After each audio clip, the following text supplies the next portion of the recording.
Hello, everyone. Welcome to episode 2 of Top 5 Showdown. I'm Alex. I'm Andy. And today, we're going to be going over the Sega Genesis. As always, let us know who you think won down in the comments, and let us know what your list would be.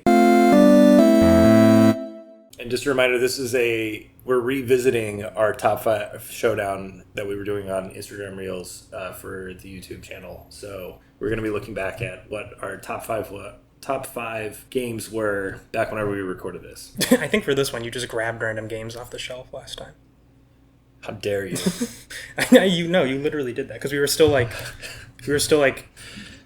we both always had all the games, and then you forgot to bring them in, so you just grabbed the random ones we had in the store.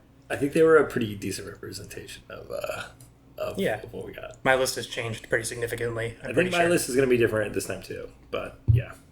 All right. Getting right into it. My number 5 is Echo the Dolphin. Full disclaimer, I don't really like playing this game. It's kind of hard and confusing, and it's not really made well as a game. But as a piece of art, it's very fun to experience. The intro to this game is mesmerizing. The music is amazing. There is something kind of mystical and magical about dolphins that I think this game does capture. Your imagination can really run wild because they are super intelligent. We don't really understand much about their lives. And I think, this person was really trying to get to the bottom of that. And also aliens. A little generational perspective. Marine biology was really big in the 90s. I feel like everyone wanted to be a marine biologist, and that was just a thing. And yeah, it's a very interesting game that I'm super happy exists, but yeah, it's really hard. My number 5 is Streets of Rage 2, one of the greatest beat 'em ups of all time. I think everything has been said about that game, so we can move on to the next one. My previous one was not that game at all. My previous game was kind of a stinker. Jurassic Park, if anyone wants to know. Not even the Rampage edition, just straight up vanilla Jurassic Park. My number 4 is Columns. The greatest puzzle game of all time. This game really is a puzzle game.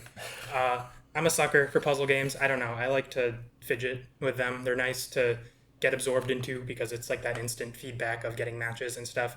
Columns isn't anything groundbreaking. It's like every other puzzle game, but instead of 2 different colored things, you have 3 different colored things. And you need to match up 3 matching things. The music is super fun in this game. I really like it. It has a Roman architecture aesthetic because it's called Columns. So I guess they just really ran with that pun. And yeah, it's just super solid puzzle game. Cool. My number 4 is I'm going to leave it the same as my previous and go with Vector Man. I think it's a super solid platformer. It really showed off what the Genesis could do hardware-wise, and I think it still holds up today. That game, I love the aesthetics of that game, but I don't think I've ever gotten past the first 15 seconds. Oh. I don't know, something about the level layout and just your abilities and lack thereof at the beginning, I cannot. I think the level design is pretty solid, and I definitely remember getting pretty far into the game even as a kid. Yeah, I don't know. I think it's a really fun game. Yeah, it definitely looks very cool. And speaking of that, my number 2 is Castle of Illusion, starring Mickey Mouse. This is a super solid platformer. All the Disney games at this time look amazing, and I think on the Genesis, this is definitely the best playing of all the Disney platformers. It's just, if it's playable, then yes. Yeah, I guess it doesn't have a super high bar, but this game is very playable. I love the worlds here. There's an enchanted forest you start in, and then you go to a toy world, which is super fun and matches just the very colorful aesthetic this game has. It controls like a dream, and it has I guess it's a feature where to jump on enemies, you have to press the button a second time, right when you'd hit them, or else they damage you, which, could be a little bit of an annoying thing, but I kind of like the rhythm of it. I think it feels good to pull that off, and you do bounce off enemies when you do pull it off. So, yeah, it's just a very cool little response, and yeah, I love this game. My number 3 is I'm gonna switch it up and go with X-Men 2 Clone Wars. I've been revisiting this game. I think it's really solid. I wanted the original X-Men game to be really, really good, and it was just really, really hard. And the second one is also hard, but I think better than the first one. The different characters you can be are an improvement, and the controls are definitely better. Level design definitely better. I think it's a really solid game. Everyone had the X-Men game. I think after some of the first party Genesis games, that was the game that everyone had was X-Men for some reason, which was cool that we had an X-Men game. But man, it was really hard. But the second one was really good. X-Men 2 Clone Wars is my number 3. I thought that was a Star Wars thing. Star Wars ripped off X-Men. Damn. You heard it here first. My number 2 is Toe Jam and Earl. Last time, this was my number 5. My appreciation for this game has only grown. It's almost in the Echo the Dolphin category of it isn't super, super fun to play. That being said, it's definitely better. It's more playable. It's pretty easy overall, honestly. You kind of just walk around and you look for your ship parts. You can get power-ups, which do a random assortment of things, whether they make you run faster or they just randomly kill you, because that's how games were back then.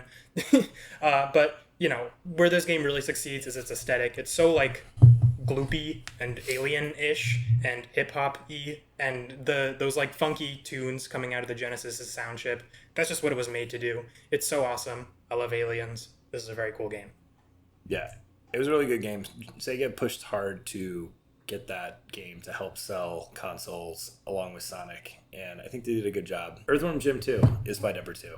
This is another game I've gone back to recently. I've tried to pick it up. I remember playing through this game multiple times all the way to the end. It was kind of, when I was a kid, it was one of the few games I could beat, and I went back to play it recently, and it's kind of hard, but I've been powering through it. I love the music. Every level is just so weird. Every level has great classical music that they've totally ripped off in some way.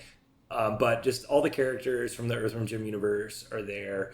And I think it was parallel with a short-lived cartoon at the time or something. I can't remember. But I had the action figures. I was a big Earthworm Jim fan. But I think that game is actually a really good, probably the best game in the Earthworm Jim series. I have not played any of them, but they do look cool. It's no Earthworm Jim 3D. But... My number 1 is Streets of Rage 2. Since Andy didn't say much, I'll yap about it. You probably assumed I'd have this here. I did. This is my favorite beat 'em up of all time. Beat 'em ups are some of my favorite games. Actually, it's my second favorite. I forgot about Castle Crashers. Sorry. But it's probably my top 10 or 15 games of all time. The music in this game is amazing. That intro splash screen that just has a giant text scroll about how the world's ending or whatever. I don't care about the text, but that music is awesome. I always let it play out just because it is such a joy to listen to. The boss theme in this is so fun. It's it just captures the intensity and kind of the grittiness of this game perfectly. And I think that is a very good word to describe this game also. It's just very gritty, very neon.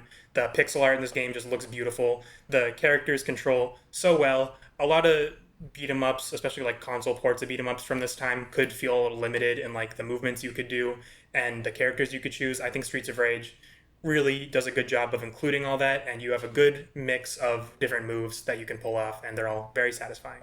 Yeah, in an era where Konami really kind of perfected the formula for beat 'em ups, this is a real standout game apart from those.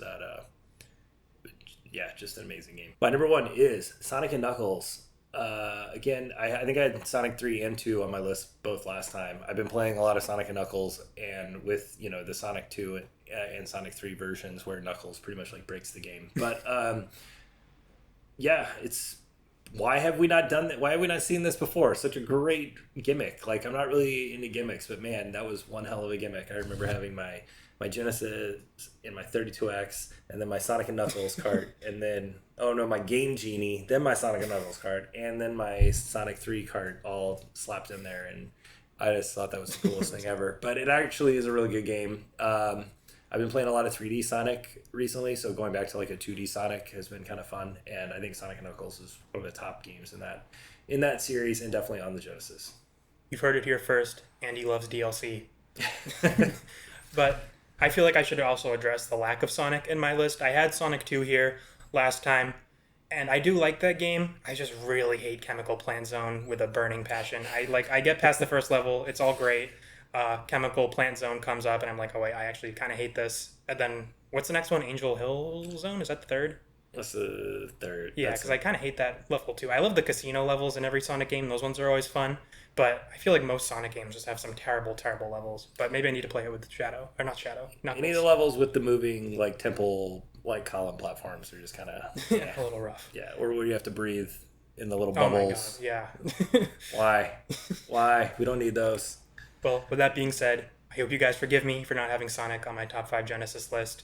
But I just liked all these games better, even Echo, which I don't really like as a game. But that's okay.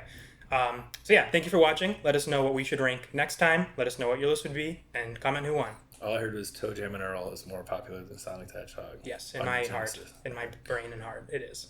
Perfect. All right, thank you. Yes.